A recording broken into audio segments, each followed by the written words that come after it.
This is Eric with Pack Hacker, and today we're going to be taking a look at the Chrome phone pouch, which I've been testing for the past 2 weeks. Let's dive in.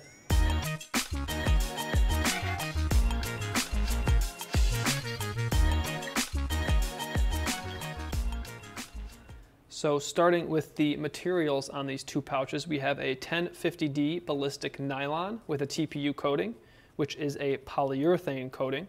And as you can see, we have the two different sizes here. We have the regular size and the plus size. And just starting by going over some of the features of the pouch on the back here, to attach it to a shoulder strap of a backpack, we have Velcro. And underneath that, we have a belt loop. So to use the belt loop, you just put the Velcro under here like this, and then you can access the belt loop. Belts kind of swim inside this loop. Unless you have a bigger belt, it kind of moves a little bit, so it tends to sit like that. So it kind of is further down on your pants than maybe you would like, but if you have a bigger belt, that won't be an issue, but definitely no belt is going to fit the whole thing. And then easy to take it out there. And if you're using a shoulder strap, you just pull these out like this, and then put a shoulder strap under there. Something that we think is important to note, if you have a smaller pack, like this is the Bellroy Light Day Pack, it has smaller shoulder straps here. When you attach the pouch to the shoulder straps, it moves really easily. So even if you were just walking, like this is going to slide down and it's going to end up down here at the end, and that's not very comfortable. Even if you tighten it up, like as tight as you can, like you're still going to get some movement. It's not as free as it was before, but still that's going to eventually end up down there, which is far from ideal. On a bigger pack, like the Ridge Commuter Backpack, it has a lot bigger shoulder straps here, and they're a little bit padded too, which adds more surface area. So when you attach it here, it's a lot tighter. Like that's not going to fall down nearly as easily, and it's going to take a lot longer if it does.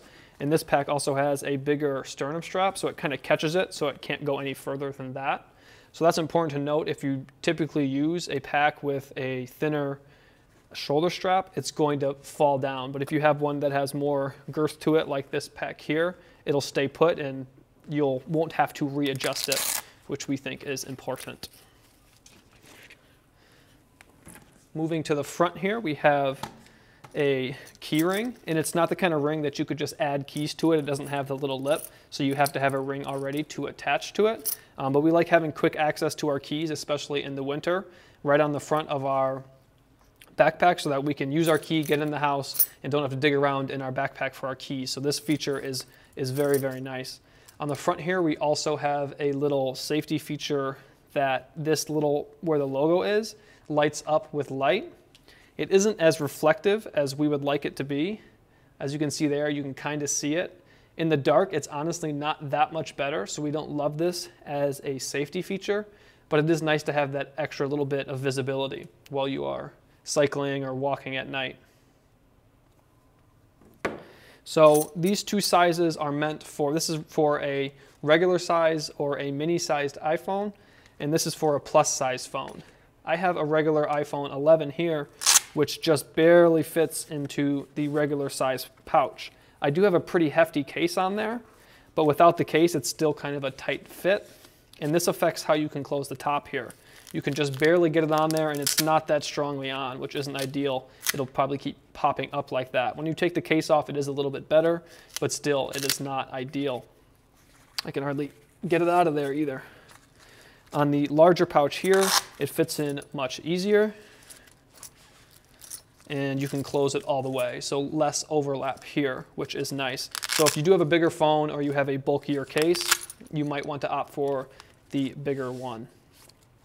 Something else that's important to note, we think, is that the higher up this Velcro is sealed here, the bigger this area is here. So if you get caught in the rain, there is more area for water to get in. On the bottom here, there is this little open area as well to let water get out if it does rain or water gets inside there, which is nice, but obviously you want your phone or whatever you put in here to be snug, so that isn't as much of an issue, because when it's down here, there's a lot less area for it to get in. In the bigger pouch, we were able to fit some other small items, like a point and shoot camera, which is nice if you're biking around or walking around a new city and want to be able to have quick access to your camera without holding it all the time. So smaller items fit in there pretty nicely. We also liked with our phone while cycling with this that we could hear our notifications without having headphones in. Because when you have headphones in and you're cycling or even while walking, it's a little dangerous because you can't hear what's going on around you. By bringing your phone closer, you can hear notifications without headphones, which is great to be able to hear your phone ringing or a text message or whatever it is. These pouches are also great for quick access because if you have it on the front of your backpack, you can just open it up real quick, grab your phone, do whatever you need to do, make a phone call, put it back in, and then be on your way, which is nice. One issue we did run into, especially while biking, or if you were to go for a long walk, is these are not very insulated. So in the winter, obviously there are those holes we mentioned before. Wind and snow can get in there, and our device got pretty cold.